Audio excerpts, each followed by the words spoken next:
Anda masih bersama kami dalam Breaking News Kompas TV. Saudara, hari ini Paus Fransiskus yang merupakan pemimpin dari umat Katolik dan juga Gereja Katolik sedunia berkunjung ke Indonesia, dan hari ini saudara bertemu dengan Presiden Joko Widodo. Masih membahasnya bersama dengan Mbak Yeni Wahid yang merupakan Direktur Wahid Institute, dan juga melalui sambungan daring ada Guru Besar Politik Internasional dari Universitas Pelita Harapan Alexius Jemadu. Saya melanjutkan perbincangan bersama dengan Mbak Yeni dulu. Mbak Yeni, tadi kan sempat terpotong ya soal bagaimana toleransi beragama kita yang kemudian mungkin dilihat dan menjadi daya tarik tersendiri, keragaman kita, Bhinneka Tunggal Ika kita, daya tarik tersendiri bagi Vatikan begitu, sampai akhirnya berkunjung ke Indonesia begitu. Dan besok agendanya bertemu dengan tokoh lintas agama di terowongan silaturahmi antara Masjid Istiqlal dan juga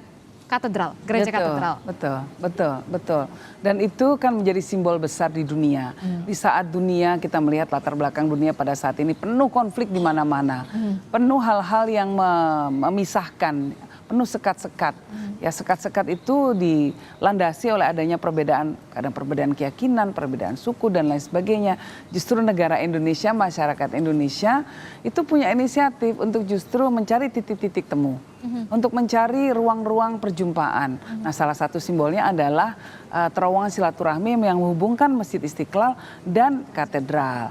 Dan kita mesti ingat juga bahwa Masjid Istiqlal itu arsiteknya kan Kristen. Nah, jadi artinya simbol-simbol pluralismenya sudah banyak sekali. Simbol-simbol toleransi luar biasa yang ada di Indonesia.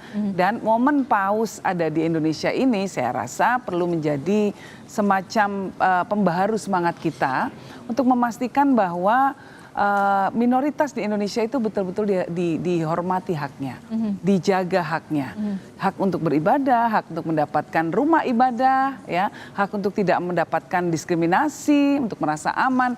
Itu betul-betul harus kita praktekkan, ya, antara negara dan masyarakat, betul-betul memberikan ruang aman bagi semua warganya. Termasuk juga pada saat era kepemimpinan Presiden Gus Dur juga kan kita lihat pada saat itu ada kebijakan kebebasan beragama untuk kaum Tionghoa begitu ya pada saat itu.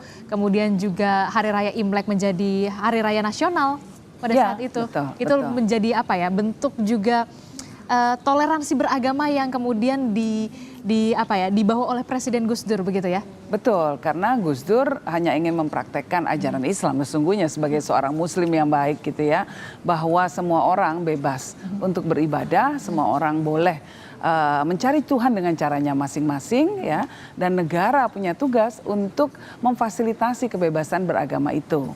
Nah, jadi sebetulnya nggak ruwet ya kalau katanya Gus Dur gitu aja kok repot gitu aja ya. Kok repot ya, benar. Nah, itu sebenarnya begitu. Negara fungsinya apa sih? Untuk melindungi warga. Warga maunya apa sih? Warga kan hanya ingin bebas beribadah, bisa makmur hidupnya, bisa sejahtera, anaknya bisa sekolah, dapat pekerjaan, simple kan? Nah, gitu aja kok repot. Gitu aja kok repot, jangan dibikin ruwet ya. Iya. Oke, saya ke Pak Alexius. Pak Alexius, dari segi politik internasional, apa sih sebenarnya keuntungan bagi Indonesia dan juga keuntungan dari Vatikan dengan adanya kunjungan dari Paus Fransiskus ini, Pak Alexius?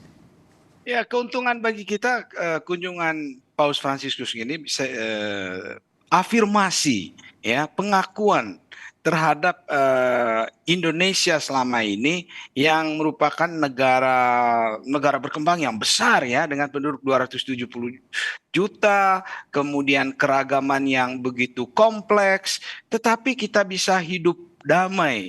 Itu persembahan Indonesia ke dunia untuk membangun perdamaian dunia, itu besar sekali itu dampaknya. Nah, hari ini dengan kunjungan Paus itu satu kebanggaan bagi Indonesia, bahwa Indonesia ini adalah satu proyek perdamaian yang dipraktekkan oleh orang Indonesia sendiri di tengah keragaman kita, ya, bahwa demokrasi itu diterima secara luas ya oleh rakyat Indonesia, oleh ormas keagamaan, dan ini merupakan suatu modal besar, portofolio bagi Indonesia yang menyatakan dirinya sebagai kekuatan perdamaian dunia sesuai dengan amanat pembukaan UUD 45. Jadi hari ini Indonesia mempresentasikan dirinya ke dunia, apa yang bisa Indonesia tawarkan ya. Karena dunia seperti kata Mbak Yeni tadi dilanda konflik. Kita lihat di Gaza ya, ada persoalan kemanusiaan yang luar biasa.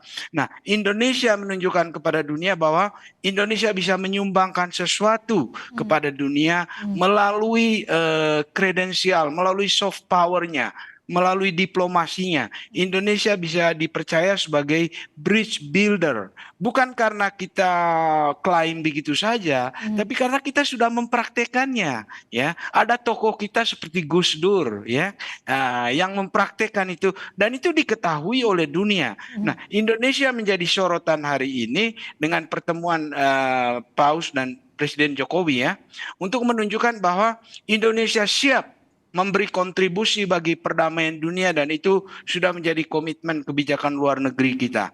Itu Mbak Adisti. Termasuk juga membawa misi perdamaian untuk Palestina ya, yang juga harus benar-benar dikonsentrasi, baik itu dari Paus Fransiskus dan juga Presiden Joko Widodo. Dalam hal ini kita Indonesia yang memang sudah jelas kita ini menghormati dan juga